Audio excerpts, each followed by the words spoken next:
Okay, well, let's get into the three matches this weekend, the first weekend of the Six Nations. It all begins at Murrayfield, Scotland versus Ireland. Ireland, I think many people see to be England's most likely strongest challenges, but they've got to forget about England because Scotland, particularly at Murrayfield, that's going to be very very testing for them. Yeah, Scotland always at home. They're the most frustrating nation in the world. I mean, really, they shouldn't be able to achieve as they do. They've got two professional teams. The pool of players is absolutely tiny. So for them to still be able to compete at the highest level during the Six Nations, during World Cups, is testament to what they're achieving over there. But at home, they are a real animal, and Ireland know that. You know, two Celtic nations going head to head there. I think the Scots raise their game far more when they play England, but they'll still be desperate to get a win in that first game with all the quality of performances and all the talk that's been around them recently, and you know, so many of their players having played together so often for Glasgow now probably going to start in that Who are going Scottish really side well as well. incredibly well. I mean, I was at Welford Road last weekend and I watched my old team, you know, 42-3. It was an absolute disaster, but you know, horrific to commentate on as an old. 43-0. You make it. Sorry, yeah, 43-0. You're right. I mean, they it did was. well to get nil, didn't they? I would never say that about my old side, but it really was disappointing to see, you know, the drop off. But you know, the Glasgow side that turned up that day were just on fire. The confidence that they had, you know, not taking the points at Welford Road, which is historically a tough place to go and play, kicking for the corner, shows that they know they can score, and not only from, you know, pushover tries from inside their own 22. I mean, they were getting over the gain line in that match and many others with consummate ease. So yeah, it's quite exciting, but only exciting for Scotland if they can actually get a win in that first game. If they win that first game, I mean, for once they're going to go into the Six Nations with maybe not thinking they're going to win the tournament, but serious aspirations of being top half at least.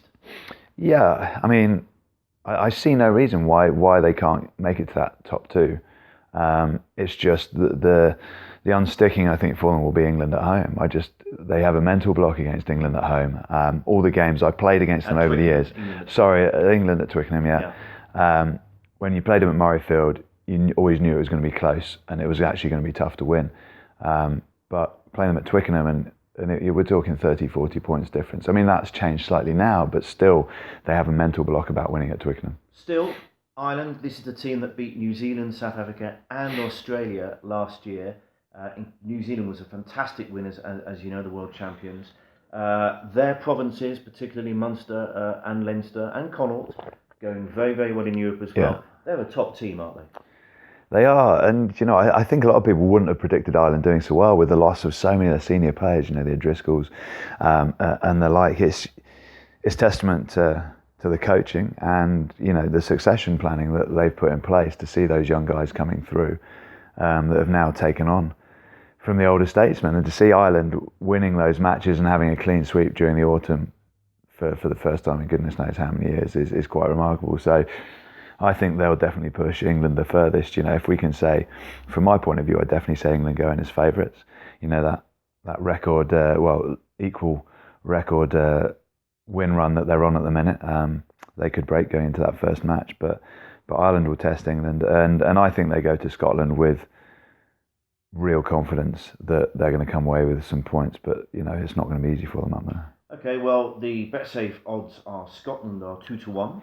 The draw is 21-1, and Ireland are 11-5 on favourites. Does that sound about right to you?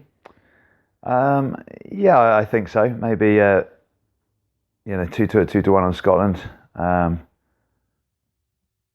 a little bit favourable, but yeah, I think reasonable odds.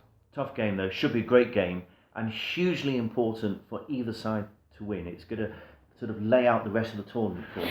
Well, I think it's hugely important for any team that play a game for them to win, going into the Six Nations. Yeah. But the first game of any Six Nations, I think your point is that if you don't win that first match, which you knew, by the way. Yeah, which would make you look a little bit silly. Okay. It's not hard.